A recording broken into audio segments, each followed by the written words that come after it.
ladies and gentlemen, and today we're gonna talk about the game called Ground Zero.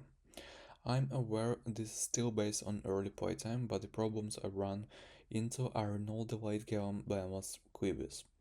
There are foundational issues with the controls, animation, camera work, combat feel, audio direction, and technical performance that show up almost immediately. Excellent taste and inspiration, terrible timing on release. Ground Zero caught my attention because it was inspirations openly. The fixed camera survival horror setup, the Resident Evil and Dino Crisis DNA, the old school pacing, that unlockables, the extra costumes, and the apartment extra characters all point toward exactly the kind of project I want to support. Unfortunately, it released before it finished building a game worthy of those influences.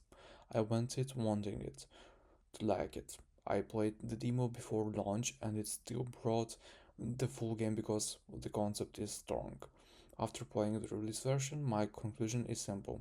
This needed more time to polish. Optimization, animation work, camera refinement, and input fixes. The biggest problem is that this Ground Zero wants to be a technical survival horror game before it was nailed its fundamentals. It asks the player for precision aiming, timing-based mechanics, blocking, precise counter-attacks, and critical shot execution, but the game's own foundation is too raw to support that level of demand. The critical shot system is one of the clearest examples. Instead of being satisfying, it feels fuzzy. You get a left-right timing slider with the target box, and if you miss timing, you waste ammo. That is already questionable in combat, but the game also applies similar timing frustration to interactions like opening locks. In a survival horror game where bullets are supposed to matter, wasting them because of the clumsy timing gimmick is not tension, it is irritation. Voice work also feels uneven. Some line delivery and pronunciation sound strange, and at times the main character even comes across as if she has two different voice directions or performances stitched together. In a game that leans this hard on the atmosphere and cutscenes, the inconsistency hurts immersion more than it should. Animation quality also needed fun to more work. The cuts are abrupt, there is no real lip sync, and the stairs are bad enough to break immersion by themselves. The main character does not climb them with a believable foot placement, she glides up them. In a fixed camera game, details like stairs, transitions, turns, and movement weight matter a lot because they're always being farmed. When those details are cheap, the whole illusion suffers. Then there is optimization. I'm playing on the high-end system, RTX 4090 i9 13900K, 32 GB of RAM, dual Samsung 990 Pro NVMe drives. A game with this level of production should be not pushing my system this hard for what is actually on the screen.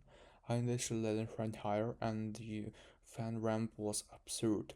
Even after capping it to the 60 FPS, the game still felt left far heavier than it had any right to be.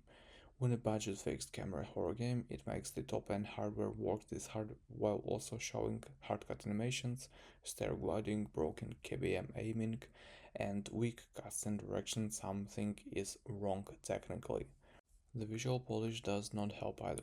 Effects like lens flare and distracting rather than atmospheric. Instead of enhancing mood, they draw attention to themselves.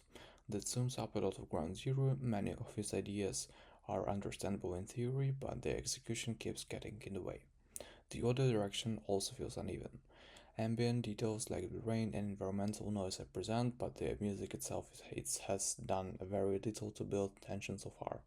In a genre where soundtrack and sound design are crucial to Dread, that matters. Instead of heightening unease, the score often feels too weak or too disconnected to leave much impact. Ground Zero did not fail because it aimed at a classic survival horror. It failed because it tried to be mechanically demanding, cinematic, and stylish before it had finished the basics. This is not the hate review, I wanted this to be good, which is exactly why I'm being hard on it. Ground Zero has a strong survival horror DNA, but it shipped too early. Come back after serious fixes to polish, camera work, animation, input, audio direction, and optimization.